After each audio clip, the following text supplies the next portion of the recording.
makers, but they're paid agitators and insurrectionists. Nobody talks about the fact that $19 billion at a minimum is missing in Minnesota, given to a large degree by Somalians. They've taken it. Somalians, can you imagine? And they don't do it. A lot of very low IQ people, they don't do it.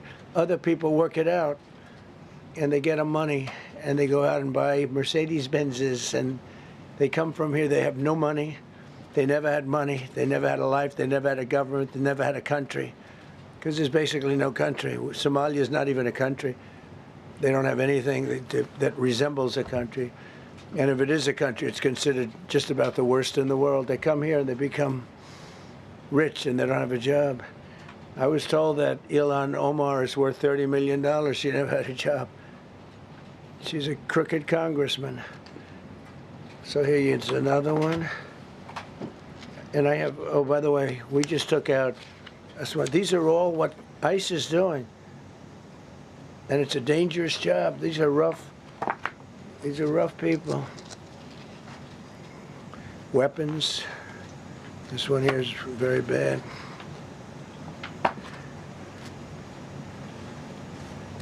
I'm going through this because I think we have plenty of time. I'm going to beautiful place in Switzerland, where we'll be, I'm sure I'm very happily awaited for. In Switzerland, they don't know about this. They don't have this problem. They have other problems, but they don't have this problem. Look, killed somebody. Look, and these are rough people. These are not, this was all allowed into our country through open borders. These dumbest policies, you know, men and women's sports is dumb. But to me, having an open border for the world to come in, drug dealers and prisoners, Venezuela, as an example, opened their prisons into the United States. That's why, one of the reasons I felt so strongly against Venezuela. Now, I'm loving Venezuela. They've been working with us so well. It's been so nice. And an unbelievably nice woman also did a very incredible thing, as you know, a few days ago. We're talking to her, and maybe we can get her involved in some way. I'd love to be able to do that. Maria, maybe we can do that. But we're dealing with the people and the president and all of the people in Venezuela, and we've been doing great. The oil companies are getting ready to make massive investments there. They have more oil than even Saudi Arabia. There you go. These are rough ones. This is all Minnesota, every one of them. This is one state out of many. And these people are, let's see, yeah, these are all, so far, people that came from outside of the country. They were allowed in by Sleepy Joe Biden, Crooked Joe Biden, whichever you like. You can call him whatever you like. They're both right. He's sleepy and he's crooked. He was the worst president we've ever had. And we've had some bad ones, too. I can tell you, all you have to do is look at trade. You're not getting bored with this, right? I hope you don't. But these are people that you have to see. Strong-arm rape, aggravated assault with a weapon, and many other crimes.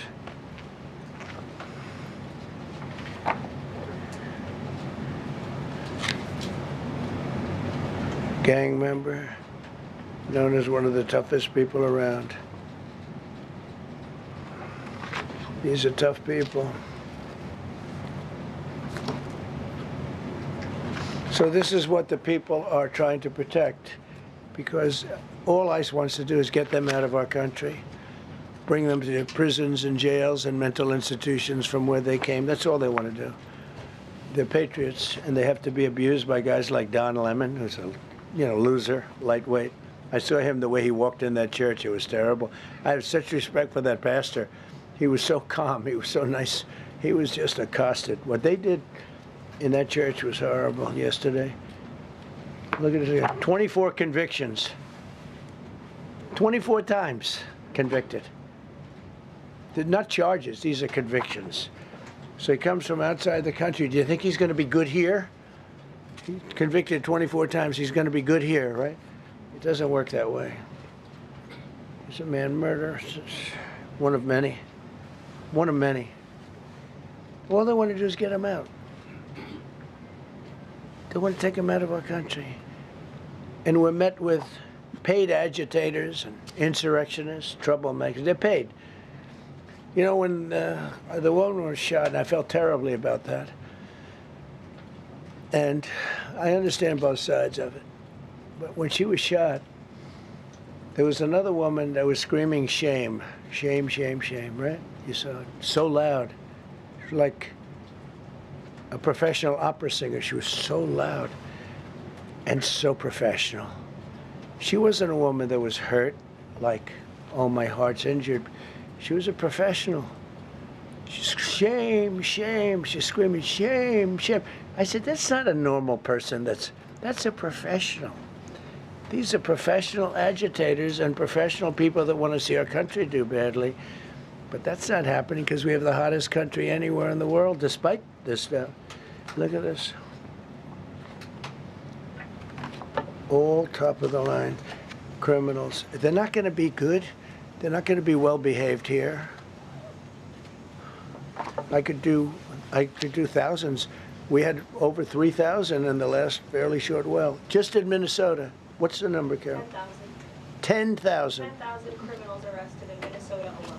10,000 criminals. And these are serious criminals. Now, how can a place with 10,000 criminals, how can you have a state?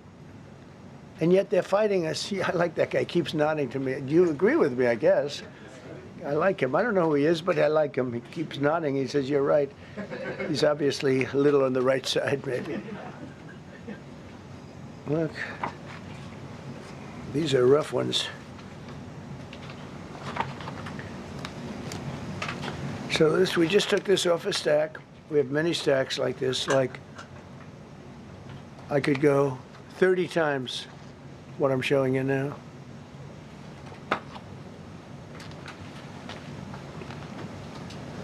Relations with Hezbollah, that's nice. Why do we allow them in our country? I'm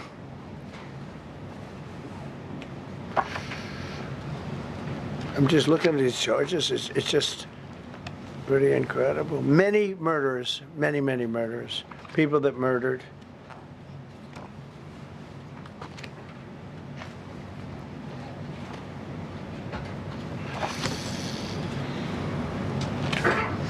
So what ICE does, and Border Patrol is incredible, too. I mean, Paul Perez and that group is incredible.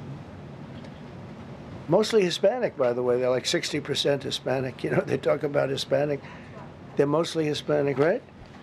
And they're unbelievable people. And then they say, oh, we discriminate against. I love Hispanic. They are unbelievable. Entrepreneurial. They have everything. I did great. I did the highest. Nobody ever got numbers like I got from the standpoint of being a Republican. But even if you look at Texas, I won the entire border along Texas, between Texas and Mexico. It never happened before. Nobody's ever done that before. I did it. As a Republican, I did it. I love the Hispanic. And they accuse us of all sorts of things. 60% of the people we're talking about, they're the best people we have, and they're Hispanic. The Border Patrol is largely Hispanic. ICE is largely Hispanic. They're unbelievable people. I don't know how they can take the abuse. They're taking rough people like this, like all of them. We have 10,000 at least. I could have done 10,000 of them. You're lucky I only did like 100. And this isn't even the worst of the group. They have murderers. They have some people we can't use their picture for legal reasons, but they're up for murder in their own country. And we jeopardize their case. When we send them back and we coordinate with other countries. A tremendous amount of work. All allowed in here by an open border policy of the worst president in the history of our country. A man that didn't win the election, by the way. It was a rigged election. Everybody knows that now. And by the way, numbers are coming out that show it even more plainly. We caught him. we caught him. So I just want you to know that it's a terrible thing. Here's the book on accomplishments, and this is something. Ooh, I'm glad my finger wasn't in that sucker. That could have done some damage, but you know what? I wouldn't have shown the pain. I would have gone back. Boy, did you hear that?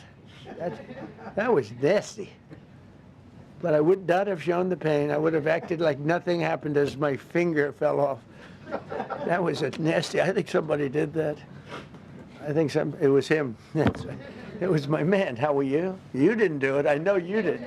I know you didn't. So, but here's the book. These are all things we have. I'm going to read a few of the samples, but look at this. These are all, each line is something that we did. Nobody did that before. And it's big stuff, too. Look, we have the hottest country in the world. So, I will read you a few. We ended Biden's stagflation. We were in stagflation. That's a disaster. That's far worse than inflation. As you know, he had the biggest inflation in the history of our country. They say 48 years. Pick your choice. But they had the biggest inflation in the history of our country. We have it right down to a normal number now. We're going to get it even a little bit lower. Created super high. What we've done with growth is incredible. We created super high economic growth, and America is booming. It's booming. There are thousands of businesses right now that are being built. Many of the biggest factories in the world are being built right in our country. They're not going to other countries. They're leaving other countries. Fourth quarter GDP is on track to pass perhaps much more than 5% growth, and that's despite the fact that we had a Democrat shutdown. They shut down our country, and we had 5%. Nobody in this room has ever heard about 5%. I think it could be 20% if we do it right. If we don't, every time we have good numbers, they raise interest rates. You shouldn't do it. In the old days, if you had good numbers, they'd lower interest rates, or they wouldn't do anything. Here, they try and kill it. They always try and kill success. Over the last 20, 25 years, that's the way. In the old days, if you had good numbers, the market would go through the roof. Today, if you have good numbers, the market goes down. But by the way, we've had the best stock market in history, the best 401ks in history, and we inherited a mess. The numbers that we inherited were way up, and now we brought them, almost all of them, way down. We brought them way down. I mean, I'm not getting. Maybe I have the bad public relations people, but we're not getting it across. We inherited high numbers, and we brought them way down. And look at gasoline. They have places in the country now, $1.99 a gallon. $1.99, $2.30, $2.50. I guess the average now they're saying is $2.31. I mean, he was at $4.50 and $5 for periods of time. And he went back to the Trump formula, but he didn't do it properly, and he really went back to parts of it because you would have had $8 gasoline if they didn't. But he didn't do it properly. He had people that didn't know what they were doing. Core inflation for the last 3 months is 1.6%. 1.6. Their core inflation was so high that nobody could even calculate it. Under Biden, real incomes declined $3,000. Think of that, $3,000. That's a year. In 12 months, Trump real incomes went up by $2,000 and $3,000 and even in some cases $5,000. It's a tremendous difference. Stock market has set 52 all-time record highs during the course of the 11 months, because this was done on 11 months. Now we are actually officially 12 months as of today. 52 all-time record highs. That means 401ks did great. I have people see me all the time, policemen that guard us really well, and got to know them a little bit. And they said, "Sir, you're making me look so good. My 401k is through the roof. My wife thinks I'm the greatest genius, that I'm a financial genius, like Warren Buffett." He told me that. He said, I think they have better returns than Warren Buffett right now.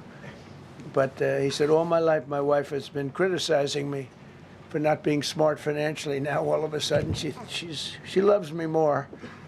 But we added $9 trillion in value to retirement accounts, saving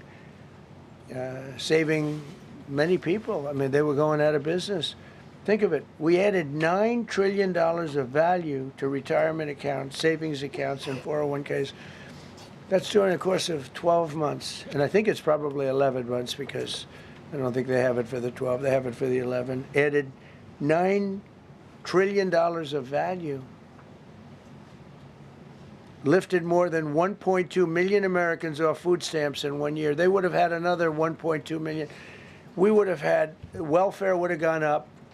And instead of investing $18 trillion in our country, now it's probably more than that, but $18 trillion and having thousands of plants being built all over the country, you would have had thousands of plants closing all over the country. And you would have had disinvestment, and you would have had welfare going way up. You know, if you look at SNAP, take a look at SNAP, what happened with that? Was it $7 billion? And it came out to over $51 billion. Nobody has ever seen anything like it. The past administration, they had no clue. Or they were really bad, but they basically had no clue. But they did have a concept. I mean, they're still trying to sell the idea of men playing in women's sports. You saw that in the Supreme Court. I mean, some of those justices were fighting for them, too. They were fighting for them. But you saw that just the other day in the Supreme Court. Men playing in women's sports doesn't work. Secured a record-breaking $18 trillion in commitments for new investments. Apple, NVIDIA, SoftBank, Oracle, TSMC, Johnson & Johnson, Eli Lilly and Company, Micron, AstraZeneca, General Motors, Hyundai, Ford, Honda, GE Aerospace, many, many others. I left a Ford plant a week ago in Michigan that they were going to close 2 years ago, and now they just announced that they're going 24 hours around the clock making cars. Tariffs did it. I don't know what the Supreme Court's going to do. I think to me it reads so plainly. Couldn't be plainer. You're allowed to do a license. Tariff is probably less severe than what a license could be. But think of it. You're allowed to do a license, and then they have a clause at the end, something to the effect, or what is necessary, something to that effect. And what is necessary with tariffs. I don't know where there's a case even there, but we've taken in hundreds of billions of dollars, and if we lose that case, it's possible we're going to have to do the best we can in paying it back. I don't know how that's going to be done very easily without hurting a lot of people. But we're waiting for that case anxiously, and we have tremendous national security because of tariffs and tremendous income. You know, we have, and by the way, no inflation. So everyone said, oh, tariffs will cause inflation. We have no inflation. We have very little inflation. Biden had inflation, and he didn't do tariffs. We had a huge problem. We have a 62% reduction in our trade deficit. So if you had a 1% reduction, a normal president would have a 1%, 2% reduction. Everybody would be high-fiving.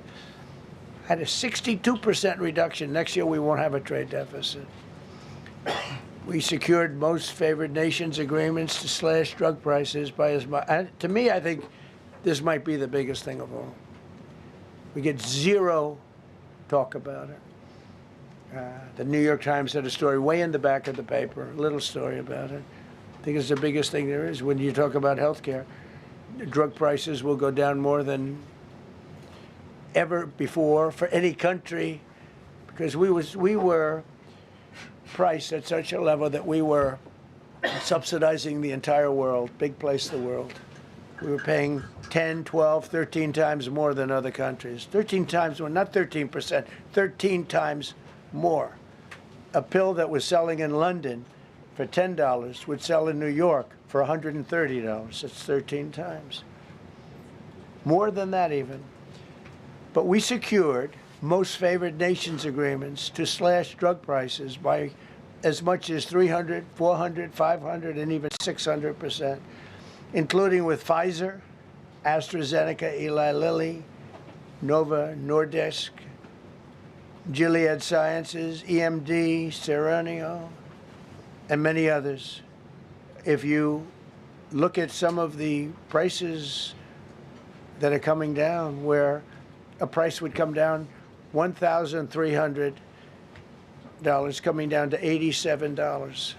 Think of it. So something that was costing $1,300 is now costing $87. And the fake news doesn't want to write about it. That's why I do this. I don't like to do this, to be honest with you. But I do it because got to get the word out. We signed one big, beautiful bill. I call it the Great Big Beautiful Bill, delivering the largest tax cuts in history. No tax on tips, no tax on Social Security, no tax on overtime. We made interest on car loans tax deductible for U.S.-built automobiles only. So if you buy an automobile built in the United States, we're not doing it for Germany and Canada and different places. We're doing it only if it's built here. We want them to be built here. A lot of the Canadian auto plants are closing and they're moving into the United States. Same thing with Mexico, same thing with Germany, and same thing with Japan and other countries. They're moving into the United States because of tariffs, because they don't want to pay the tariffs. It's too much. They can't pay the tariffs. So they're coming here. Nothing different than what other smart countries did, but it works better for us. Under my leadership, it's not done properly, but it's done properly. We have, again, more plants being built than at any time in the history of our country. Passed the largest spending cuts in American history, and that was true in my first. We had a tremendous first term also. We rebuilt our military. We had one of the best. We had the best economy in the history of our country, but we're blowing it away now. When this stuff starts opening up, you're not going to see anything like it probably ever again. We slashed the federal budget deficit by 27% in a single year. Think of that, 27. You could do it 2%, 1%, 0.5%, 27%. And that's with all of the things we have to do, all of the people we have to put on the payroll to get rid of people that are murderers. Again, when you see people in Minnesota that are murderers, these people are fighting to keep them there. And I say to Christie and to Tom Homan, the great people, they're working so hard. Look at the border. The border is now secure. First time, Biden said you couldn't do it. You need legislation. I had no legislation. I said close the border. Within 1 month, we had almost nobody coming in. Now for the last 8 months, nobody came into our country illegally. And I find that hard to believe, because you'd think somebody, because it used to be millions of people just poured into our country. And the people that do that are Democrat sort of aligned. So, I mean, they're not doing me any favors. We had nobody come in. We have a very strong border. We have very few people coming up. They're not going to make the trek because they know they probably won't be coming in. So it's not as hard as you think. But I didn't have to go back. Remember, they said, we need legislation to close the border. They had millions of people coming in a month. We have nobody coming in, and we're getting the murderers out. Murderers, people from prisons and jails. Many countries opened up their prisons and dropped them into the United States. Those are the people we're getting out. And we have a lot of heart. And I said, you got to lighten up on this. We have a lot of heart for people. They came in illegally, but they're good people, and they're working now on farms, and they're working in luncheonettes and hotels and all. And we're looking to get the criminals out right now, the criminals. And I think it's very important. I mean, every once in a while you see a story, we take somebody. He should be out because they came in illegally. So in theory, they should be. But we're focused on the murderers, the drug dealers, the mentally insane. We have a lot of mentally insane killers. I mean, you can't even talk to them. It'd be nice if you could have a little reason, but you can't even reason. These are seriously ill people. You have a couple of countries where they were loaded up. Their mental institutions and insane asylums were loaded to the gills. They couldn't get. They're empty now. But they're filling up because we're bringing them all back. We know where they came from.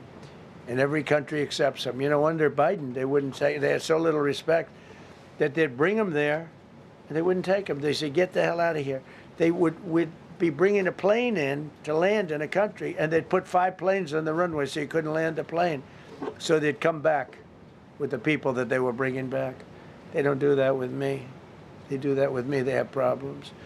They don't do it. They accept them back. They're not happy about it, but they accept them back. Cut a record number of regulations. I promised to eliminate 10 old regulations for every one new regulation. Instead, we cut 129 old regulations for each one added. Think of that. I wanted to do 10. In my first 4 years, I did. When we put on a new regulation, you had to cut 8. This year, I said you have to cut 10. Instead, we cut 129. So every time, so far, can't remain like that, I don't imagine. I hope I can, because we have so much wasted regulation, stupid regulations.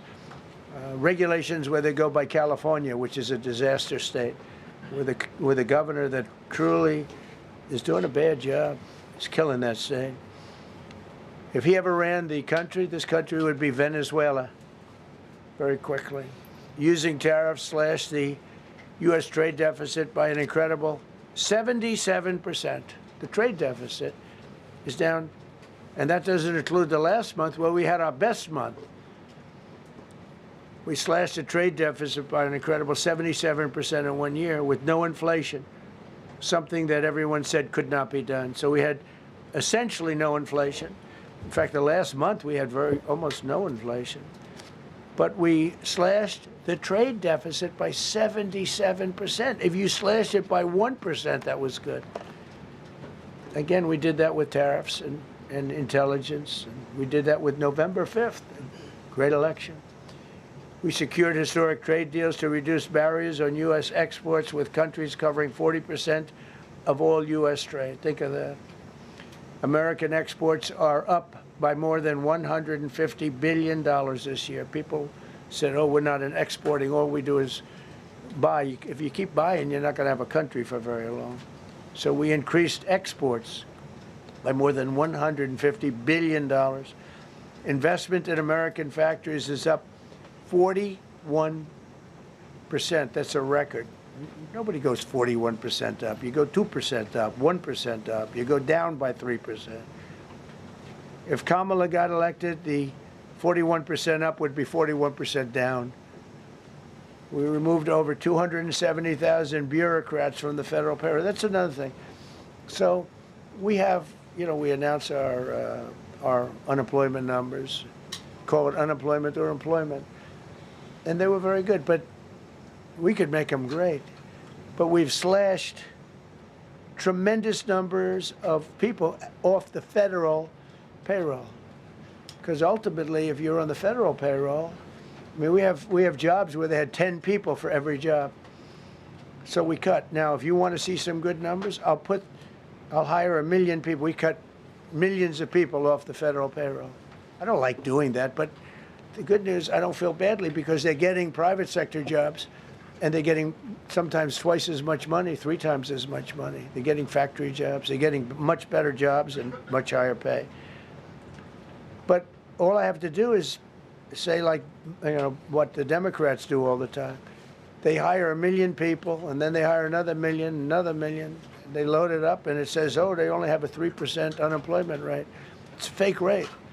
So with us, we're proud of the fact that we cut so many because, again, I don't want to cut people. But when you cut them and they go out and get a better job, I like to cut them.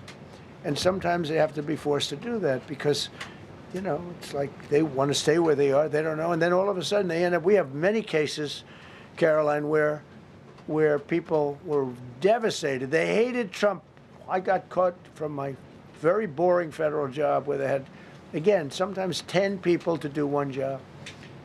And they were very upset. And now they ended up with a job where they get paid 3 times more money.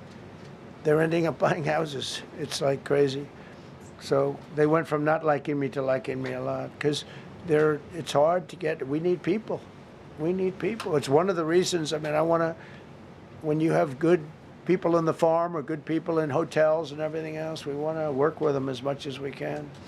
Under Biden, 1 out of 4 jobs added was a government job. Think of that. So 25% of the jobs added. That's when you know that, that's 25% of the jobs aren't real jobs. But again, I could do that. I could add 2 million jobs right now, would have an unemployed. I could say just hire some more people. I do the opposite. I say get rid of everybody that's unnecessary because that's the way you make America great again. When you have, all these jobs where people are sitting around doing nothing and they get a lot of money by the government, it's no good. But that's what the Democrats do. They show, oh, we were at 4% unemployment. That's a good number. But they just add jobs, or they wouldn't cut. They would never cut jobs. Under Trump, 100% of all new jobs created have been in the private sector. Think of that. Not 1% has gone to federal. So under Biden, 1 out of 4 was a government job. Under Trump, 100% of the new jobs created, 100% came from the private sector. That's how you make your country wealthy and strong and good. We inherited the worst border in history and turned it into the strongest border in history. Illegal crossings have plummeted to the lowest level ever recorded, down 99.999%. That means down 100%. 99.99. Now, I want to find out who that one person is. For 8 months in a row, zero, and these are government numbers, these are not my numbers. For 8 months in a row, 0 illegal aliens were admitted to our country. 0. Nobody came in, unless they came in legally. We have a big process for having people come in legally, by the way. A lot of people are coming in legally. They have to prove they love our country. They have to prove that they're not going to need welfare. A lot of things they have to prove. For the first time in 50 years, we are now seeing reverse migration, where because we're getting all of these illegal people out. People that came in illegally, in many cases, they're criminals in many, many cases. Remember when they used to say that the people that come into our country as immigrants are very nice people, they're wonderful people, they don't commit crime. No, they make our criminals look like babies. They make our Hell's Angels look like the sweetest people on earth. The Hell's Angels are now considered a nice, high-quality person. I like the Hell's Angels. They voted for me. They protected me, actually, believe it or not. But they make our criminals look like babies. These are some of the most vicious people anywhere in the world. They came from the Congo. The prisons, I know the Congo because I ended the war with the Congo and Rwanda. Tough group, very tough group. They came from prisons in the Congo. Some of the toughest, meanest people you'll ever meet. Thank you very much. They allowed them to come into America. These are tough people. Before my election, 100% of net job creation was going to foreign migrants. Since my inauguration, 100% of the net jobs created have gone to American-born citizens. That's a big thing. In other words, we're now taking care of our people. 100% of net jobs created have gone to the American-born people. Before that, we didn't care. Designated Tren de Aragua, MS-13, and the Mexican drug cartels as foreign terrorist organizations, and we've hit them hard. You've seen what we've done on the water. We're starting to do that on land. The land is much easier, actually. Water is incredible. We did that on the water so that when you do it on the land, they don't go to the water. Nobody's going into the boat business right now, I can tell you. 97% down drugs coming in by water. Think of it, 97%. Nobody ever heard of that before. They heard 2%, 1%.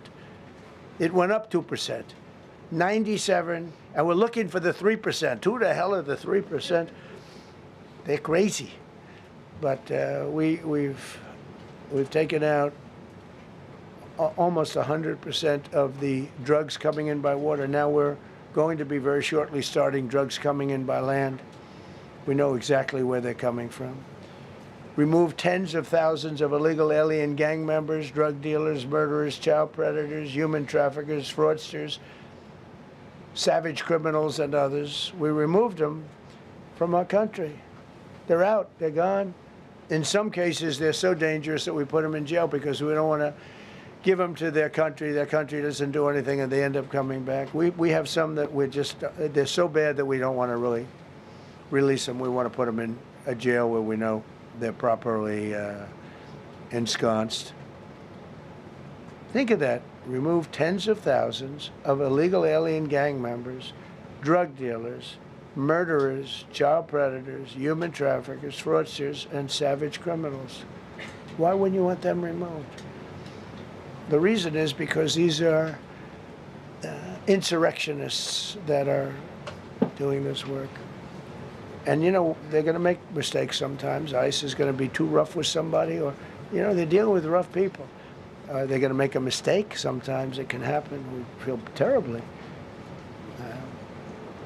I felt horribly when I was told that the young woman who was had the tragedy. It's a tragedy. It's a horrible thing. Everybody would say, ICE would say the same thing. But when I learned her parents, and her father in particular, I hope he still is, but I don't know, was a tremendous Trump fan. He was all for Trump, loved Trump. And, you know, it's terrible. I was told that by a lot of people. They said, oh, he loves you. He was I hope he still feels that way. I don't know. It's a hard situation. But her father was a tremendous, and parents were tremendous Trump fans. It's so sad. It just happens. It's terrible. Halted all refugee admissions to the United States, including from Somalia, which is a terrible, terrible place, and other dangerous places. And we also stopped the pirates because they get the same treatment as the drug boats. So when Somalia, the Somalians, you know what they're good at? That's about the only thing they're good at is they're good at pirating ships at sea, big ships. So you have a huge oil tanker with millions of gallons, millions of barrels of oil. And if it gets hit by a big weapon, the whole thing blows up. And they don't want to fight, because if they do, they're told by their insurance companies, do not hand over the ship. And they're not allowed to have any guns on the ship. They're literally, you have these massive ships being taken over by a Somalian small boat with a big weapon. Because if they hit the side of the ship can blow up. I mean, you talk about a blow up. Bad. We've seen some bad things happen. And the insurance companies, some of these ships cost more than $1 billion to build. And the insurance companies say, look, we'd rather give them money than take a chance on $1 billion insurance policy. But they don't have to worry about it, because we hit them the same way we hit the people with the drugs in their boat. They don't know what the hell happened. But all of a sudden, there are no pirates at sea. Do you notice? We haven't had a boat taken in a little while.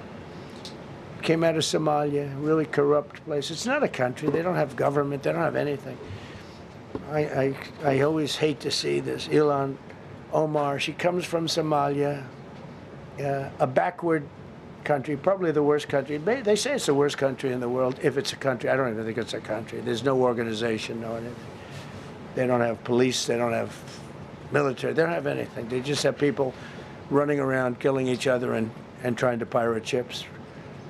But she'll come here, comes, and then she wants to tell us how to run our country. The Constitution says that I am entitled to this. I can't stand her. Terminated all taxpayer-funded benefits for illegal aliens and kicked 275,000 illegals off of Social Security. They were illegally getting Social Security. 275,000 people. I'm telling you, it's not that this is pleasurable, but if I were an elected president, this country was going to be destroyed quickly, very quickly. I think within a year, if you had Kamala or a Joe type. I mean, Joe was a disaster, but if you had Kamala, he was the replacement. I was up by like 25 points on Joe, and they said, hey, let's get somebody else. This never happened. Well, I had so many firsts. You're leading somebody by a lot, and they say, oh, let's take him out, let's put somebody. That's like I said to Dana White the other night. I said, you know, Dana, it's like you have a fighter, two fighters, one guy is winning by a lot. And they say, oh, let's take this guy out, let's put a new fighter in the ring with him. That's what happened to me. I was doing great with Biden. The whole campaign was against Biden. All the money was spent against Biden, and all of a sudden I got Kamala. Everyone said, who the hell is she? But that didn't work out too well for them, but never happened before. We are about lots of firsts. Designated English as the official language of the United States of America. We did that very powerfully.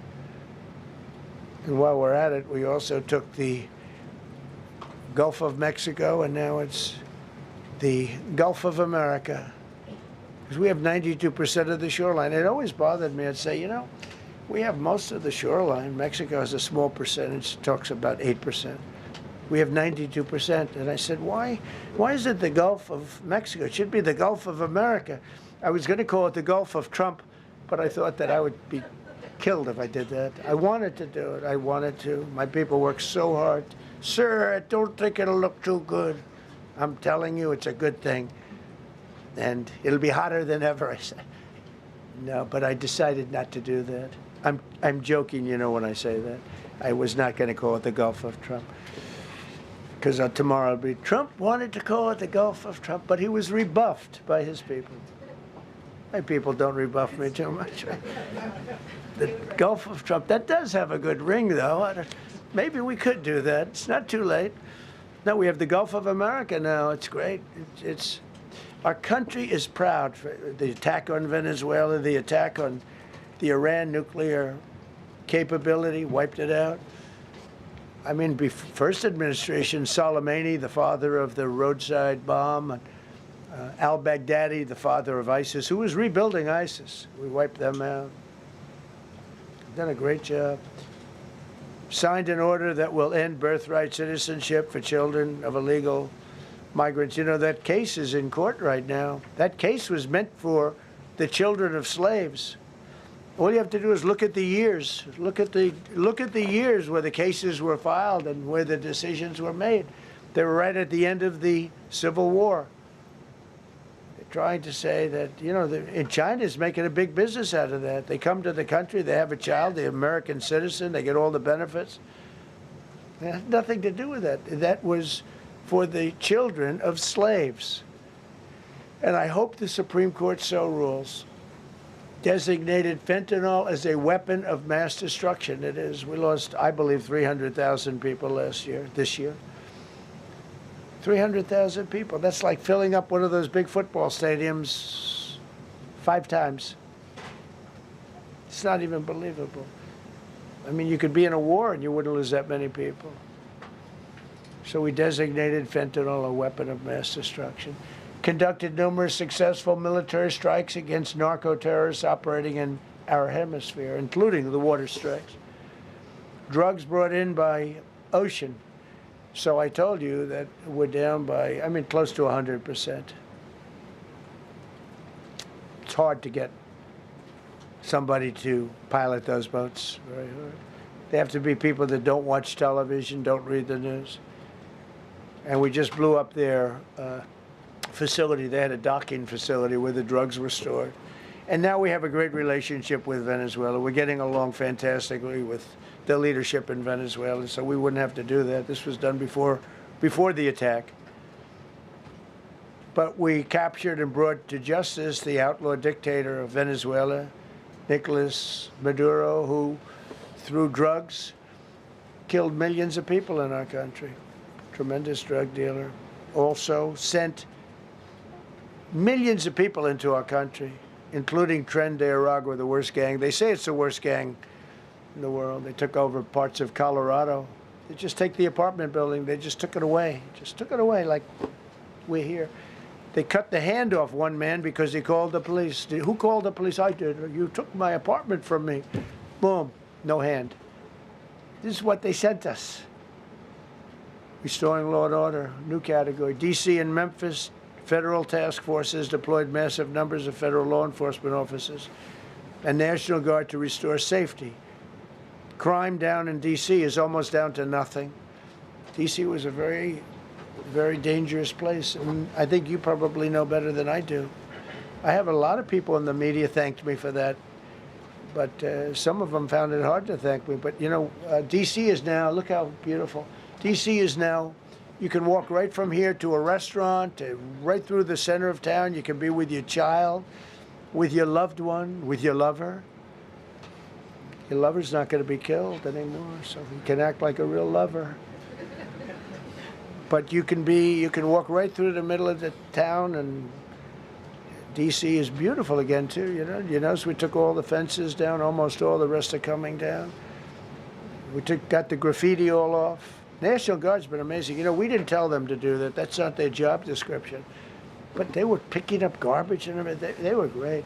And I don't know, to me, a town it looks better when you have military people. These are big, strong guys. The bad guys look at them and they say, we're not going to mess around. But what they don't know is that we took over 2,000 people out, permanently out of D.C. These were career criminals. But I feel much better seeing those people there. I went in a couple of times and had dinner in D.C. I walked right down the middle of the street. I felt very safe. A year ago, I couldn't have done that. I would have been crazy to have done that. And Secret Service wouldn't let me do it. They weren't thrilled anyway, I will tell you. It wasn't like they were thrilled, but we did it, and it was great. But D.C. is a great thing. We have virtually no crime in D.C. anymore. And before we did this move, it was, and we could do the same thing with Chicago. You know, we brought Chicago down 25%, even though we just had a minimal crew there. We brought Wisconsin down. We brought Minnesota down, way down, even though everything's a fight, you know, because they want to keep those people that are lying on the floor. They want to keep those people in Minnesota, but they really don't. I don't think the real people of Minnesota, it's a very corrupt place, and the elections are totally corrupt. I feel I won it all 3 times. Nobody's won that state since Richard Nixon. It's a rigged state. And the Somalians vote as one group, even if they're not citizens, and they vote as one group, and you know, you get 600,000 votes against you. They all ought to get the hell out of here. They're bad for our country. Nationwide achieved the largest reduction in violent crime on record. So this just came out. Nationwide, over the last 11 months, achieved the largest reduction in violent crime on record, including the largest one-year drop in murders ever recorded. Almost 2,000 lives were saved. That's despite the fact that we took in criminals under the leadership of the Democrats and Joe Biden. More motor vehicle theft is down by 100,000 vehicles nationwide. That's another. Nationwide, the motor vehicle theft was out of control, and now it's very much in control. It was down by more than 100,000 vehicles to a record low. Began the process of eliminating cashless bail policies across the nation. You got to get rid of your sanctuary cities, and I hope our people know that we're not going to pay sanctuary cities. We're not going to pay them anymore. They are sanctuary for criminals. They hold criminals. We're not going to pay. They can sue us, and maybe they'll win. But we're not giving money to sanctuary cities anymore as of the beginning of the month. We began the process of eliminating the cashless bail. Well, cashless bail is where it all started. It's a disaster. And then other places. I don't know if it started in New York. I remember it starting in New York. So if somebody comes in, murders somebody, and they let them out, no bail, no nothing. Basically, cashless bail means you just get the hell out. And they go outside. We have one case where a guy murders somebody, gets released, and goes out and murders somebody. 2 people in one day. No, we got to get rid of cashless bail. They got to pay, got to have bail. There's a reason for bail, long tested. Signed an executive order to bring back mental institutions and insane asylums. We're going to have to bring them back. Hate to build those suckers, but you got to get the people off the streets. You know, we used to have, when I was growing up, we had in my area in Queens, I grew up in Queens, we had a place called Creedmoor. Creedmoor, did anybody know that? Creedmoor. It was a big, I said, Mom, why are those bars on the building? I used to play Little League baseball there, a place called Cunningham Park. He was quite the baseball player, you wouldn't believe. But I said to my mother, Mom, she would be there, always there for me. She said, son, you could be a professional baseball player. I said, thanks, Mom. I said, why are those bars on the windows? Big building, big, powerful building. It loomed over the park, actually. She said, well, people that are very sick are in that building. I said, boy, I used to always look at that building and I'd see this big building, big, tall building. It loomed over the park. It was sort of, now that I think, it was a pretty unfriendly sight. But I'll never forget, I don't know if it's still there, because they got rid of most of them. The Democrats in New York, they took them down, and the people live on the streets now. That's why you have a lot of the people in California and other places, they live in the streets. They took the mental institutions down. They're expensive. But I'd say, why does that building have those bars? Boy, it wasn't normal. You're used to looking at like a window. But this one, you look at it, all this steel, vicious steel, tiny windows, bars all over the place. Nobody was getting out. It's called a mental institution. That was an insane asylum. Designated Antifa as a domestic terrorist organization, and many others. It is. America is respected again on the world stage. That's another topic. Obliterated Iran's nuclear enrichment capability, and Operation Midnight Hammer was one of the most successful anyone's ever seen. CNN fake news. I don't know where they are. CNN. Anybody from CNN here? Fake news. Nobody wants to raise their hand anymore. They used to argue here. Now, if you're with CNN, you don't raise your hand. But they said, well, maybe it wasn't that successful, which I really was angry because these pilots took their life in their hands. 2 o'clock in the morning with no moon, dead dark, guns shooting at them. They went in with those beautiful B-2s, and every single bomb went down an air shaft and obliterated it. And CNN came out and said, well, maybe it wasn't, by a scam writer who wrote, fake stories, a lot of fake stories on other topics, right? Because when we did it, we said, that's a terrible thing. The pilots came back and they said, we hit everything. They did a great job. Then on top of that, we launched from a submarine about 30 Tomahawks on top of everything else. The place was obliterated. CNN said, well, maybe it wasn't that bad. Turned out it was worse than it was. You know who could tell you that? The Iranians would tell you that. Because if they do anything, they're going to have to start a brand new place.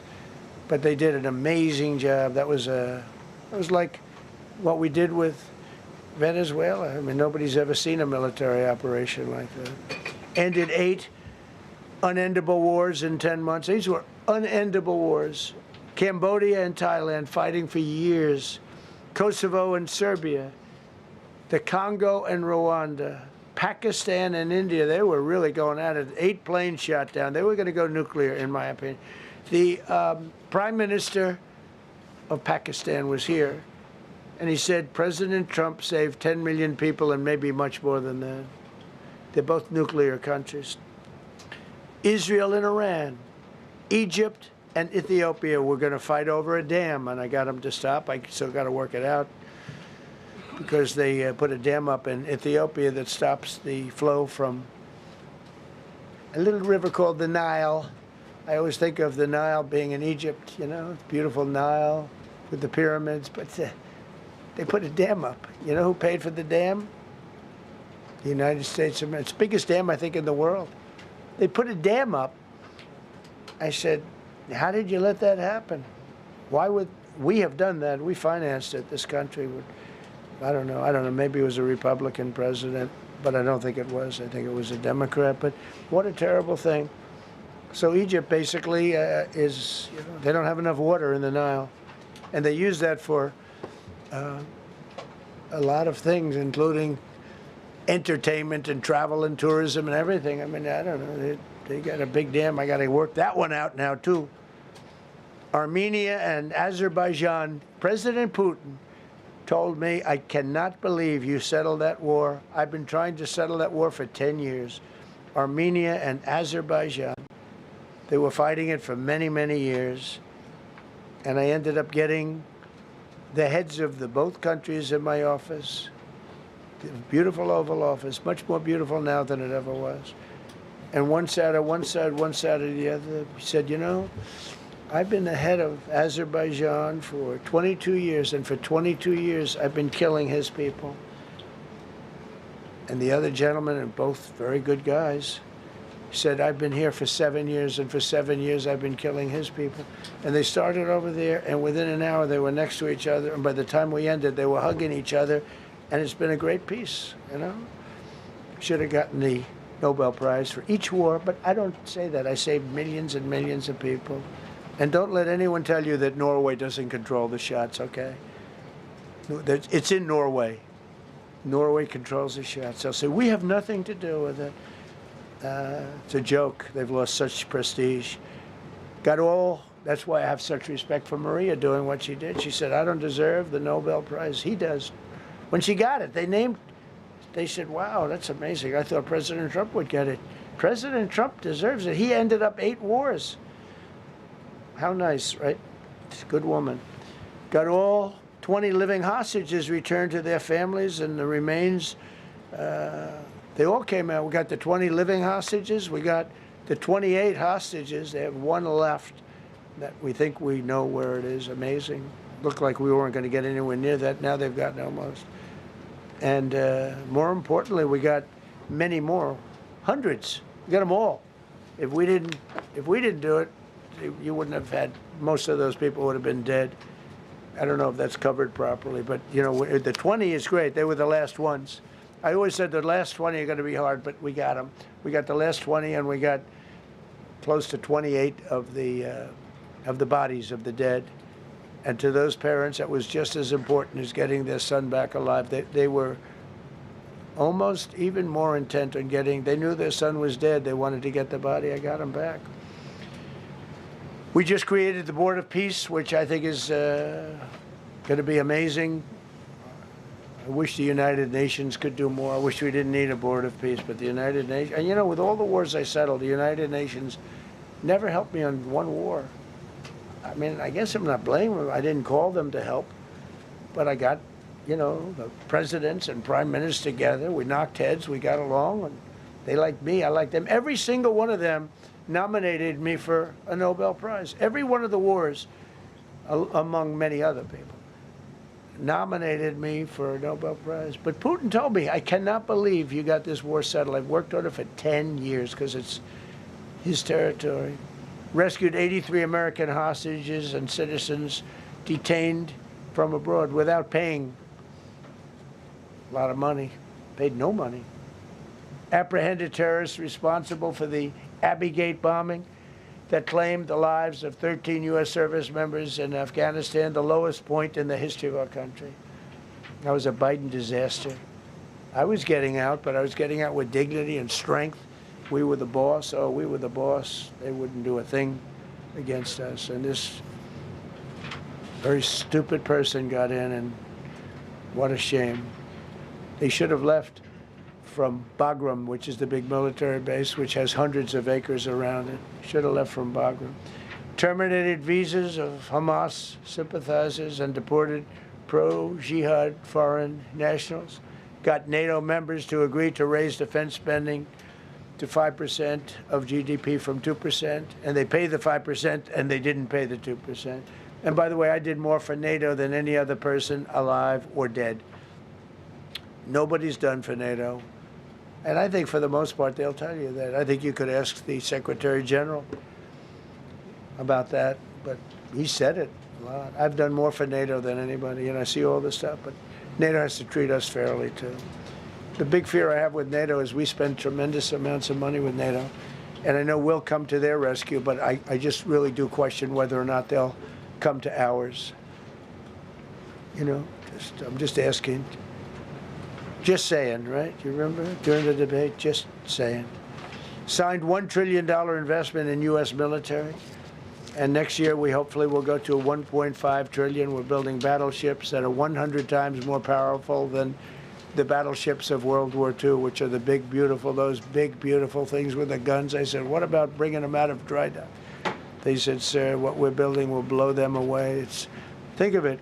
These ships are 100 times more powerful than the battleships that you see on Victory at Sea. Do you ever see Victory at Sea? What a great thing that is to watch.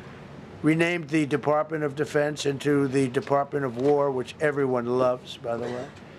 Signed landmark critical minerals deals with Australia, Malaysia, Thailand, Ukraine, Japan, and many others. We're going to have so much rare earth. It's actually not that rare. Getting it processed is rare, but there's a lot of rare earth. There's a lot of earth around, I can tell you. Withdrew from the corrupt World Health Organization, where we were paying hundreds of millions of dollars a year. So we were paying $500 million a year, and China was paying $37 million a year. I said, why aren't we paying the same as China? They said, well, nobody asked. I said, China's got 1.4 billion people. We have 350 million, probably with all the illegals, you know. China probably knows more accurately. But we have much smaller in terms of the number of people. We have a much more powerful military, but we have much smaller. I rebuilt the military during my first term, by the way. And while they gave away a lot to Afghanistan, the Taliban, which was just horrible seeing them, every year seeing them do that military down some dirty street is a disgrace. But while Biden gave a lot of it away, it's a tiny fraction compared to what we did. I rebuilt the military, and now we're continuing to build it. And bigger and better, we need it, peace through strength. But we withdrew from the corrupt World Health Organization. So I remember we were paying $500 million, they were paying 37 or 39 million. And I said, how come? So I withdrew, and they called, we'll give you the same deal that they had. I said, well, it should be less than that, because if they're at 37 and you have 3 times, 4 times the number of people, even maybe 5 times, I don't know. So it should be less, but I didn't want to chisel around. And I thought about it. So I could have taken 500 million to 37, and everybody knew it. I chose not to do it because it was actually very popular when I got out, because they were terrible. And so I chose not to take that deal. First thing Biden did is go back into it. You know what he paid? More than 500 million.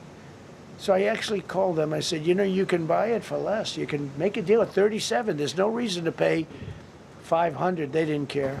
They paid more than 500. Did you know that? They paid more than 500 million.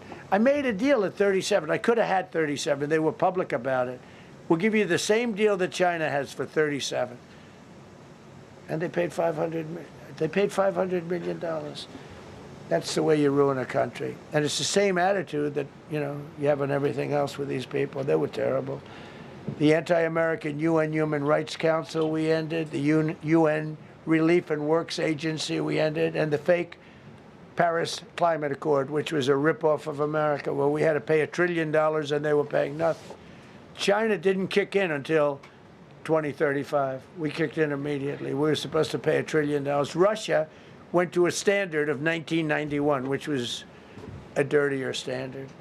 But we had to pay top dollar. So I terminated that. Another Rick. We ended the woke lunacy and restored common sense, abolished all discriminatory diversity, equity, and inclusion DEI policies throughout the federal government and the private sector. They're gone, everybody, they're gone. Terrible. Terminated the Green New Scam and ended the insane electric vehicle mandate. I love electric vehicles. That caused me a little problem with a man named Elon, but he understands, and he's a good guy. We get along, but I said, Elon, we can't have all electric cars. We just can't do it. I like the electric cars. I like his car. But in particular, I like his car. But we can't do that because some people don't want an electric car by 2030. And to build the power stations all over the country would have cost $4 trillion. $4 trillion, that's more than any country has. If you got China, the United States, and everyone, you couldn't do it. And it would have taken years, and yet they were supposed to be switching over electric vehicle mandate. Some people don't like electric cars. Some people want hybrids. Some people want regular gasoline-powered cars. We have more gasoline than anybody. And now with Venezuela, we have 62% of the market when you include Venezuela. So I ended the Green New Scam, and I ended the insane electric vehicle mandate. Now you can buy a gasoline-powered car, a hybrid, and you can buy a electric vehicle. I mean, if you think, if you want electric, you can buy it. Make a good deal on them right now because they made a lot of them. Permanently stopped Joe Biden's ridiculous CAFE standards. That's having to do with the environment, so ridiculous. Cancel the EPA's absurd, totally absurd, tailpipe emission standard, which made you spend hundreds of thousands. It made for hundreds of thousands of cars. The numbers The cost numbers were incredible that the consumer has to pay. Imposed 25% tariff on all foreign automobiles and 100% tariff on Chinese cars which don't come into the country because of tariffs. Only because of tariffs. We didn't have tariffs, you wouldn't have any car. We have now more car factories being built in the United States than ever before because of tariffs. If they take those tariffs away, China will eat our lunch. They'll take all of our car business. Now, there's another way of doing it, but it's more cumbersome, et cetera, et cetera. I don't want to scare you, but it's much more cumbersome, not as good for national security as this. We have a perfect system right now. We're making a fortune. We've never been stronger, and I hope the Supreme Court does the right thing for our country, because if they don't, it's such a problem. It's just so, it would be so sad. We're doing so well because of tariffs. And the people that are heading up the lawsuit, like there's a guy named Leonard Leo, who's bad guy, and people that are very China-oriented and foreign car-oriented and foreign business-oriented, but in particular China, they're suing to get rid of tariffs because they don't want tariffs, like Coke. Coke has businesses outside of the United States. If you have them outside, you don't want tariffs. But because of tariffs, they treat us well. Without tariffs, they would treat us very badly. As you saw for many years, they respect us more now than they ever have respected us, by a lot. And revoked the California emissions waiver to stop San Francisco communists from regulating the automobile industry and destroying automobiles and the industry in the nation. I was with Bill Ford of Ford Motors. I was with all the people at General Motors the other day, and they are making more money and building more cars than they are doing so good. All because of tariffs and what I've done. And they're building their plants all in the United States. Reopened Anwar for drilling.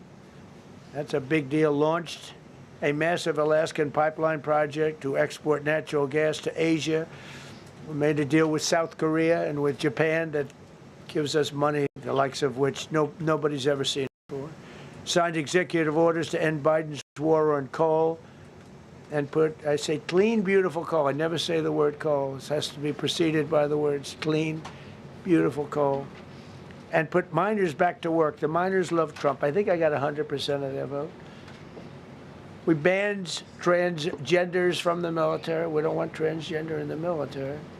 Ordered reinstatement of patriots expelled from our military with full back pay. So we had some people that were terminated, and they're coming back into our military. Fired the woke boards of visitors at our military service academies. The boards of visitors were run by radical left, maybe communists, maybe not, but they were still heavily radical left, and they were bad for us.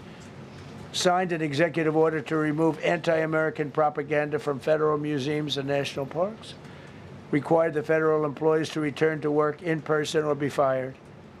We don't want them sitting in their home on their bed working. We want them in an office that we're paying for in Washington, D.C., or wherever it may be. And we've largely taken care of that mess. That was crazy. I guarantee you they're out on the ball fields. I guarantee you they're out playing golf. And you can't run a country or a company that way. I think it's happening even so with countries and companies. But we had so many of our federal workers, they wouldn't come into work. Signed an order banning all government censorship and restoring free speech.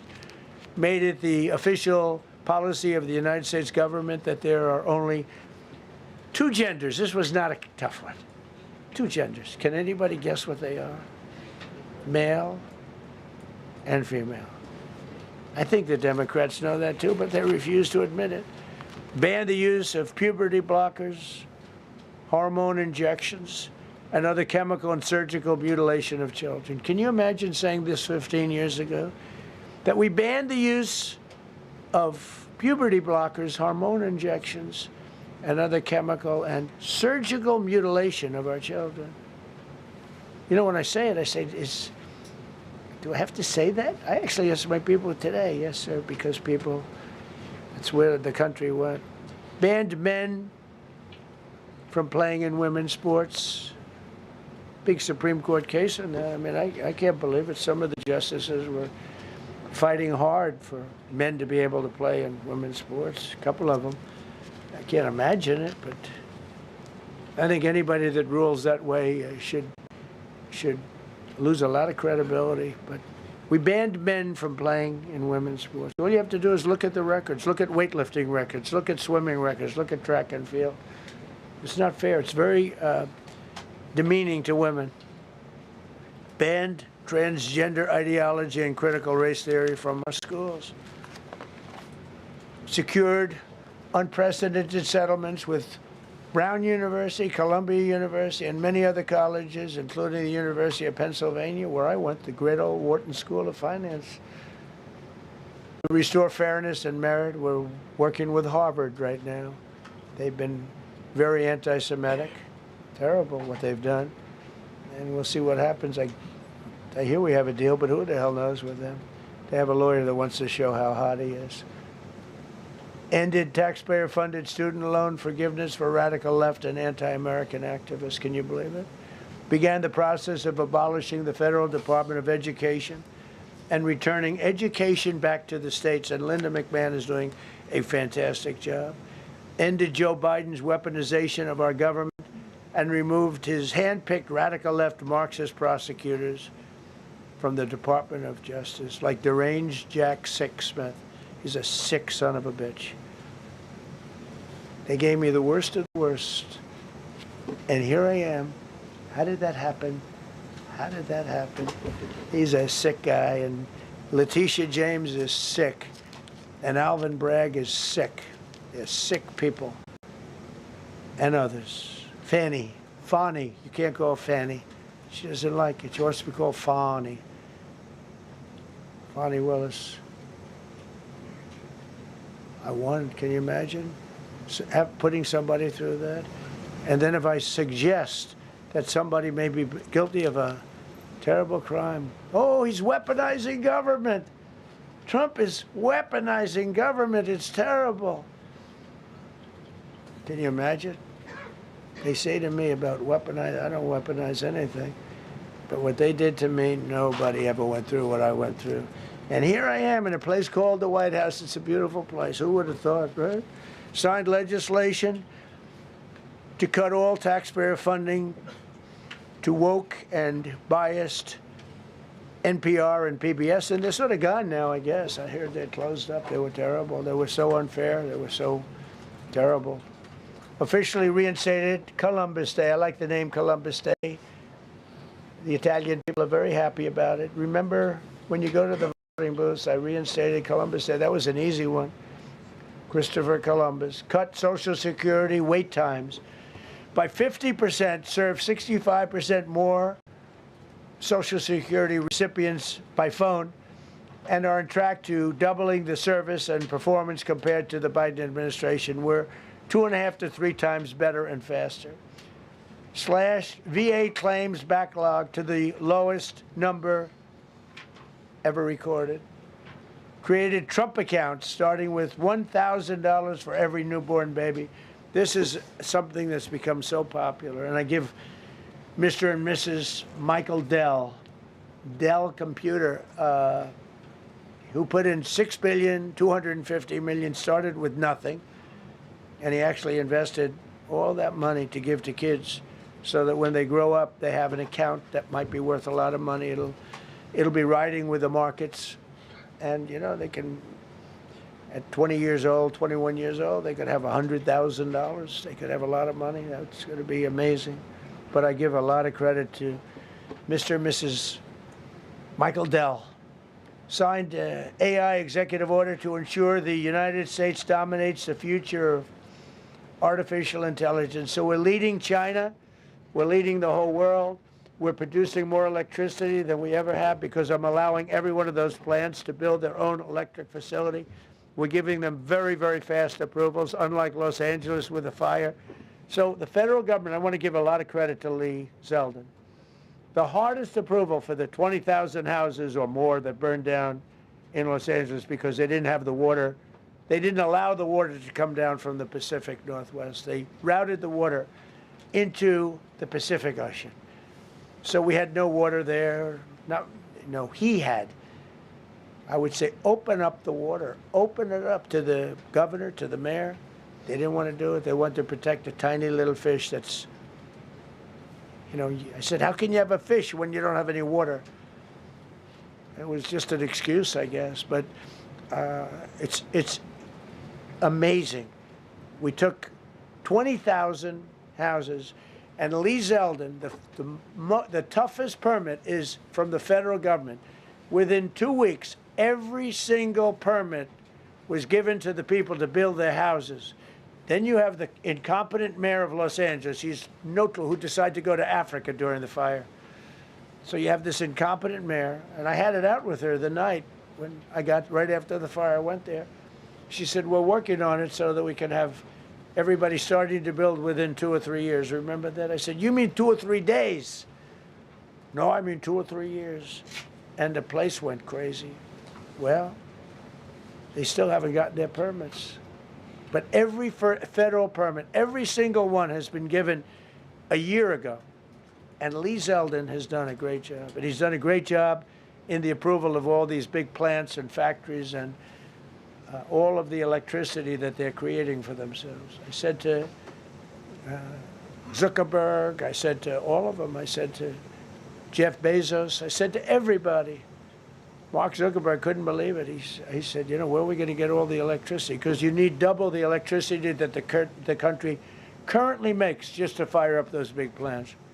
I said, well, nobody can do that. So what we're going to do is let you make your own electricity. Nobody believed it. And I said, we're going to get you fast permits. So we get them within 2 weeks. And they're coming up with some of the most incredible electric plants you've ever seen. So each one of those massive buildings, AI or otherwise, is building their own electricity. They're building their own plant. And it's incredible. Many of them are under construction already. They're going to have, we're leading AI, and we're leading China by a lot. Established a MAHA presidential commission, banned many artificial food dyes, as you know, issued new vaccine recommendations, and created new real food pyramid. And Bobby and Dr. Oz have been incredible. Provided $12 billion in aid for American farmers. Just gave them $12 billion in aid because they got screwed by other nations. And the number of drug dealers have fallen every single month since I took office. Drug dealers are way down in the United States. And that's a small version of what's sitting right there. That's just a small version. We took a country that was dead, and it's the hottest country in the world right now, and that's after 1 year. So let's go. That's a lot of people. Go ahead, please.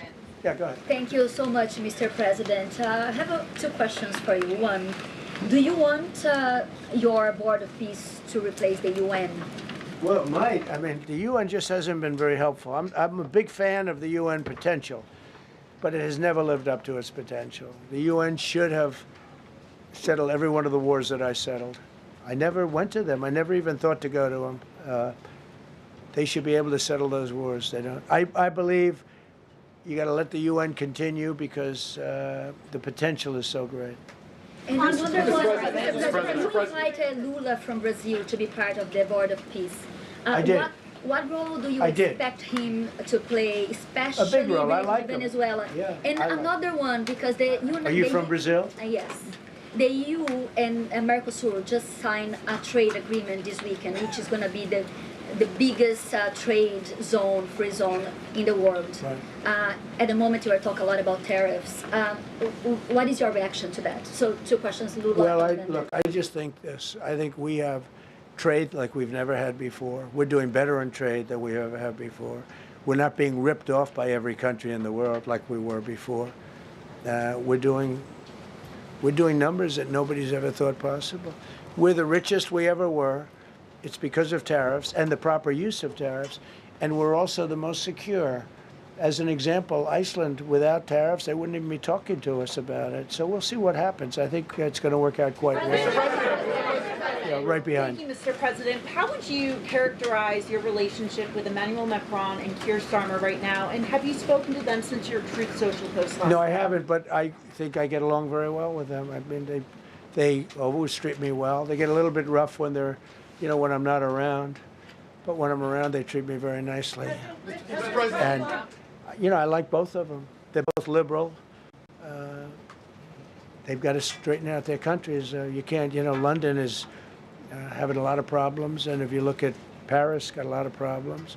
They have two problems, immigration and energy. They got to stop with the windmills, and they got to go back like UK has an unbelievable asset called the North Sea. Norway uses it, makes a fortune. They have a better section of it, and they don't do it. They could straighten out their countries, and it would be good. But I get along very well with them. You told Norway's prime minister. Are you from Norway? No. You look like you would be from Norway. But she looks like she's from Norway. Go ahead. You told Norway's prime minister that you not winning the Nobel Peace Prize made you feel less obligated to think purely of peace. Well, I lost a lot of respect for Norway. And But why I would not believe, winning and that I believe prize very affect- strongly that Norway controls the Nobel Prize. But you have to understand, I settled 8 wars. I've had every one of those wars, every participant wrote, I didn't ask them to do it. They sent in strong they make recommendations for that. But I settled 8 wars. No president's probably ever settled 1 war. I don't know, think of it. I did 8. The reason I do it is because it's easy for me to do. And I didn't do it for a Nobel Prize. I did it because I'm saving a lot of lives. I'm trying to settle the final one. I'm trying to do Russia, Ukraine.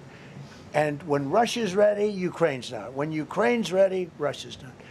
But they're losing 25,000 people a month on average. And I'm trying to get that one done. But no, I feel that Norway has tremendous control over who gets the Nobel Prize, despite what they say. How far are you willing to go to acquire Greenland? You'll find out. Mr. President, Kevin Hassett has said that those $2,000 tariff rebate checks would be up to Congress to decide whether or not to disperse that. Do you agree with Kevin Hassett on that, or do you think you can do that unilaterally? No, I don't think we would have to go the Congress route, but we'll find out.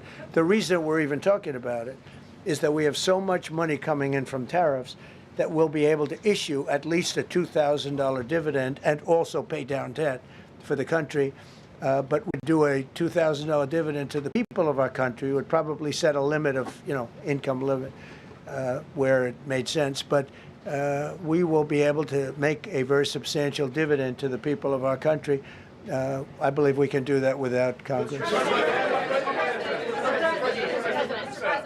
Last night on Truth Social, you said that the British plan to hand the base at Diego Garcia over to Mauritius and then rent it back was an act of great stupidity. Previously, you've backed that deal. Is it now your position that the deal should not go ahead? I think that they, when they originally were going to do it, they were talking about doing some concept of ownership. But now they're looking to essentially just do a lease and sell it. And I'm against that. It's a reasonably nothing like Greenland, but it's a reasonably important area of the globe. Not to anywhere near Greenland, but I think they should keep it. I don't know why they're doing it. Do they need money? Mr. President, with your support to the Syrian government, most probably you avoided another civil war and a bloodshed in Syria, especially after the fall of the regime. I did a good job. And, the Syrian government, the last 2 weeks, had to use some force to implement its force on specific areas. And Well, with to keep the prisoners, the terrorist prisoners, which are some of the worst in the world, at bay. So they were able to keep that.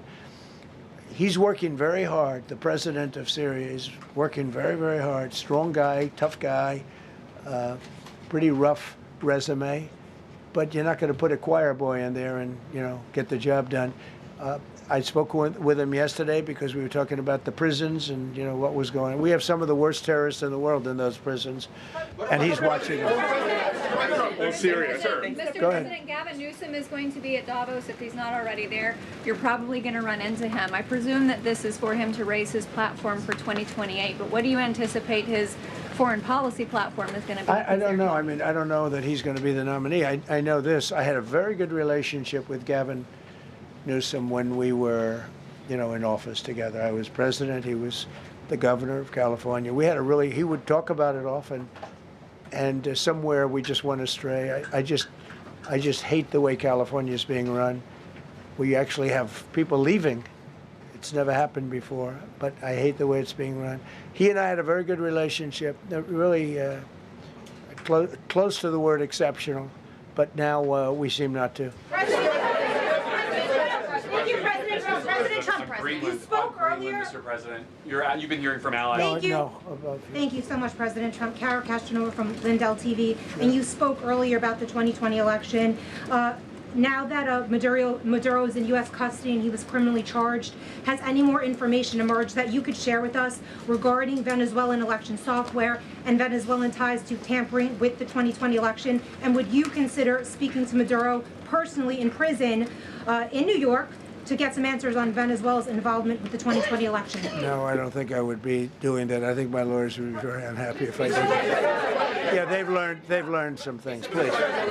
What happens to the tariff threat to Greenland if the Supreme Court comes out and rules against you on the tariffs? And well, I'll have to use something else. I mean, are look. you willing to use force? Take a look at the word license. Take a look at other things. I mean, we have other alternatives. But what we're doing now is the best, the strongest, the fastest, the easiest, the least complicated. Sir, if you move ahead with the Greenland-related tariffs on Europe, you secured almost $1 trillion of commitments from them to invest in the United States. Does that go kaput out the window if that happens? I doubt it. Look, they need that agreement very badly with us. They really do. They fought very hard to get it. So I doubt that, but we'll see what happens. We have a lot of meetings scheduled on Greenland. I'm leaving tonight, as you know, for Davos. And we have a lot of meetings scheduled on Greenland. And I think things are going to work out pretty well, actually. And so Thank you, Mr. President. Could you still go to Paris for the G7 emergency meeting as offered by President Macron? No, I wouldn't do that. No. Because, Emmanuel's not going to be there very long. And, there's no longevity there. He's a friend of mine. He's a nice guy. I like Macron. But he's not going to be there very much longer, as you know. And I think, I have meetings with the people that are directly involved, not some of the people you're talking about. Thank you so much. Thank you so much, Mr. President. Happy New I've Year. never seen this room like this. Is this a celebration of the first year? Yes. Have you ever seen it? I've never seen this many. I hope we have a very good structural floor. This used to be a swimming pool. You're sitting over a swimming pool. I could see that happen. But we need a good structure here, don't we, huh? Yeah. Thank you so much, Mr. President. Happy 1 year anniversary. Thank you. And my question is on Syria. The Kurds, as the most loyal U.S. partners, facing attacks by some Syrian elements within the Syrian government. Will you do to ensure the Kurdish rights protected and their effective forces against terrorism in Rojava, Syria continued, as the Kurdish see you as a president does not abandon his allies? Well, I like the Kurds, but just so you understand, the Kurds were paid tremendous amounts of money, were given oil and other things, so they were doing it for themselves, more so than they were doing it for us, but we got along with the Kurds, and we are trying to protect the Kurds, that's correct. Ahead of your speech in Davos, can you give us a preview of what we can expect as far as laying out the plans for Americans to be able to buy homes? I think more than anything else, what I'm going to be speaking about is the tremendous success that we've had in 1 year. I didn't think we could do it this fast. Think of it, it's just now 12 months, and I say it often, we have the most successful country in the world, we have the hottest country anywhere in the world by far, and this country would have been absolutely stone cold dead. And I'm going to be talking about it. I'm going to be, because, a lot of them could use some of the advice as to what we did. They need energy. You take a look at their energy policy, they're going to destroy themselves with what they're doing with the windmills and all the nonsense. They need energy help badly, or they're going to be in big trouble, and they need immigration help badly. How much longer do you want to go? Yes, well, call it. I do? I have a very I have a very important call with President Erdogan, who I like a lot. All right, one or two more questions. Go ahead. Mr. President. Thank you, Mr. President. During Go your ahead, second. please. Go ahead. One question about red. Thank you, Mr. President. The red blouse. Go ahead. You talked a lot at the beginning of this about the economy, some positive economic indicators. Polling shows a majority of Americans don't feel the economy is doing well. Are you worried you're making the same mistake as President Biden? No, I hope I don't make the same mistake as him. Look, I inherited a terrible, it's a great question because we inherited a terrible, terrible mess between the border, between all the problems. The whole country was falling apart. And in 12 months, less than 12 months, in 12 months, we have the strongest border we've ever had. We have prices that are much, much lower than they were for the last. We inherited very high prices. We inherited, remember this, inflation was at a historic high. We had never had inflation like that. They say 48 years, but whether it's 48 years or ever, we had the highest inflation, in my opinion, that we've ever had. Prices, because of that, were very high. I inherited, we brought down eggs immediately. Remember the first news conference, they were screaming at me about eggs. I was in the position for 2 days, and we brought eggs down to lower than what they were before. And by the way, they continue that way. We brought the prices down from when I came into office and from what Biden had, way down. We're going to bring them down further. But the job we did is a miracle. One of the reasons I'm doing this today is to explain. We inherited a mess, and we've made it a beautiful, beautiful picture. Think of gasoline at $1.99 in many states. $1.99 a gallon. It was $4.50, $5, in some cases $6 or $7. We're at $1.99. And energy is so big that with energy, everything else comes down. But the prices are coming way down, and we're going to bring them down further. But we started up here with these guys. We inherited a country that was broken. We inherited a country, and I have a very warm spot. We've done very well with Venezuela. And by the way, that even in itself is going to help us bring down the oil prices. The Venezuelan oil, we've taken 50 million gallons of oil. We've taken 50 million barrels of oil out of Venezuela in the first 4 days. We've got millions of barrels of oil left. We're selling it on the open market. We're bringing down oil prices incredibly. And when they come down, and they've already come down, again, $1.99 a gallon for oil. Nobody thought they'd ever see it. All right, one or two more. Go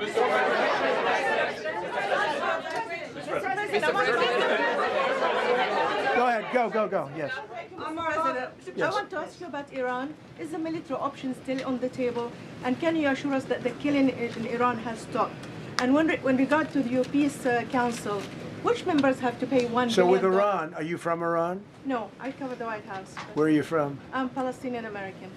So with Iran, they were going to hang 837 people. And I let them be known that, and we let them know that if that happens, that will be a very bad day for them. And they decided not to do it. They didn't hang the people. I can't tell you what's going to happen in the future, but supposedly they've taken that off the table. But they were going to, last week, they were going to hang on Thursday or Wednesday. They were going to hang, I think, 837 people. And they didn't hang anybody. So we're just going to have to see what happens with Iran. Is the military option off the table?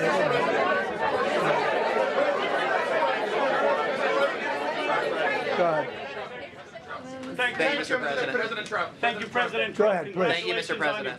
Go ahead, I'll take your question. Okay, thank you. Thank you, Thank you, Go Mr. ahead, President. right here. Thank you, Mr. President. You promised during your second inaugural to always put America first. I'm curious, how would you winning the Nobel Peace Prize improve the lives of average, everyday Americans? Why is this prize so important? It wouldn't improve the lives of any. What improved the lives of people are people that are living. I saved probably tens of millions of lives in the wars. You know, if you add up the numbers, just if you look at any one of those wars, you're talking about millions of people. You multiply it times 8. But when you look at India and Pakistan, that could have been 10, 15, 20 million people. Could have been more than that. So I saved millions of people. So that to me is the big thing. What? You suggested a moment ago that perhaps the reason why a positive story about the economy isn't getting through is because of, bad communications people. But are average Americans wrong to still feel high prices? And how much longer does the White House hope that they? So I think a lot of people are listening to the fake news a little bit. And I'm not blaming anybody. I think I blame ourselves. I think we've done a much better job than we're able to promote. We're not promoting. We're doing a great job, and we're sort of letting the promotion take care of itself. One of the reasons I'm doing this news conference, I think it's important. We have taken a mess and made it really good. It's going to get even better. But if you look at prices from a year or a year and a half ago, you look at the Biden prices, they were way up through the sky. And, they use the word affordability. They just say affordability, and they don't talk about it. They created the affordability problem, and we are solving it. We have solved a lot of it. Again, everybody agrees in this room, I think, gasoline prices have come per gallon way down. When that happens, everything else comes down, but they've come down way down. Many of the groceries have come way down. It's all happening, and it's happening strong. But if you go back a year and a half, 2 years, take a look at those prices and look at the prices now. Mr.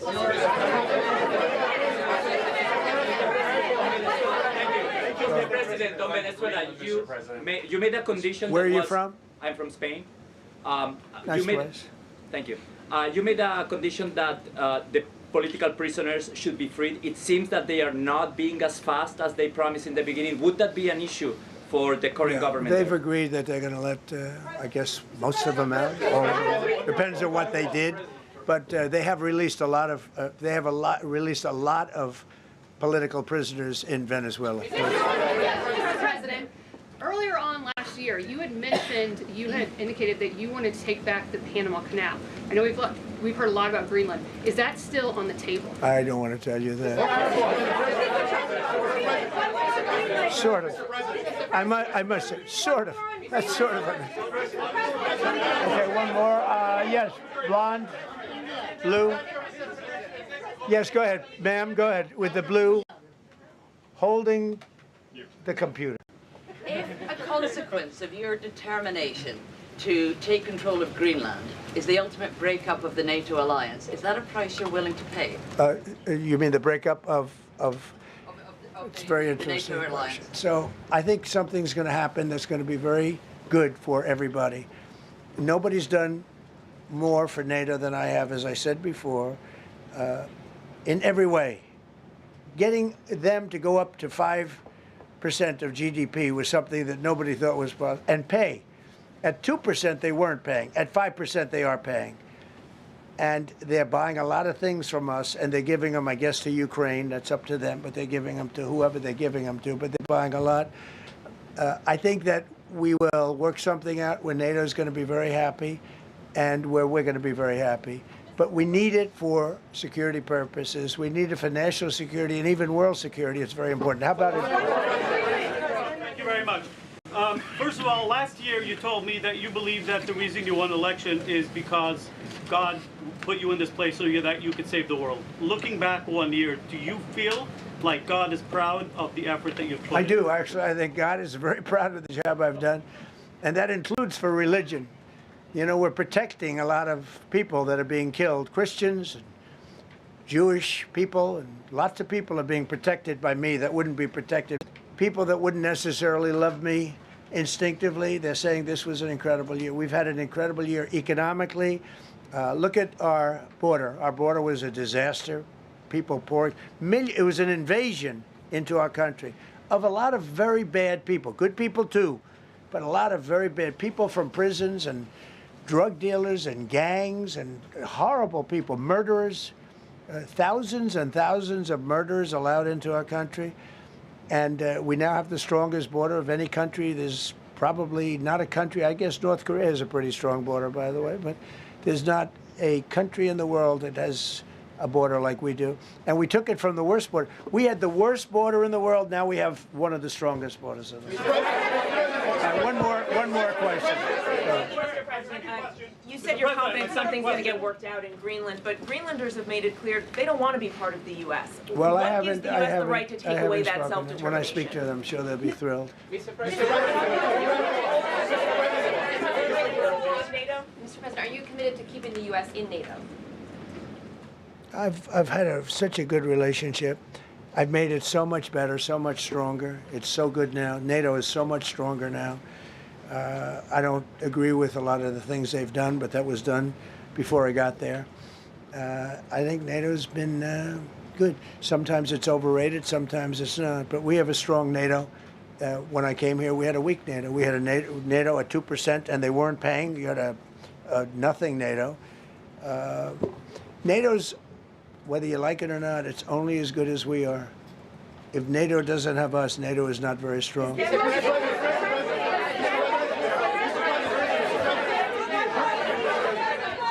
Thank you. Yes, no, behind you, please. Thank you, President Trump. Yes, go ahead. Greatly appreciate it, sir. We heard a long list of accomplishments from the last year. Could you cherry pick the top 3?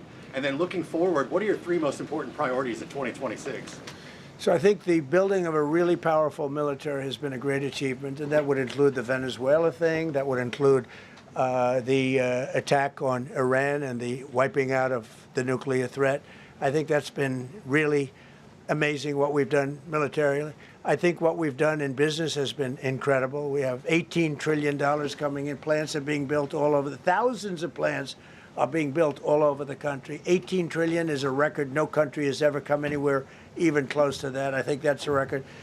And I think that most favored nations for drugs is something that nobody thought they'd be able to get. Tariffs helped me there because the nations would have never gone along with it if I wasn't able to say, if you don't go along with it, we're going to put a 10 or 15 or 20% tariff on your nation. And they went along. And our drug prices are going to come down at numbers never even seen before, never even thought possible before. So those would be 3 things. Thank you. Thank you all very much. Thank you very much. And that was President Trump speaking from the White House on this 1-year anniversary of his second term. He's expected to leave for Davos, Switzerland later today to deliver remarks at the annual World Economic Forum. That's expected tomorrow morning at 8:30 Eastern. We'll bring you the president's speech live in its entirety on C-SPAN. You can also watch on our free C-SPAN Now mobile app and online at cspan.org. On our website, you can also find all of our coverage of the annual global gathering of world and business leaders since 1998. Up next, we'll show some of the World Economic Forum from earlier today. French President Emmanuel Macron talked about European security and President Trump's stated mission to acquire Greenland. President Macron is introduced by the CEO and co-founder of the investment company BlackRock, Larry Fink.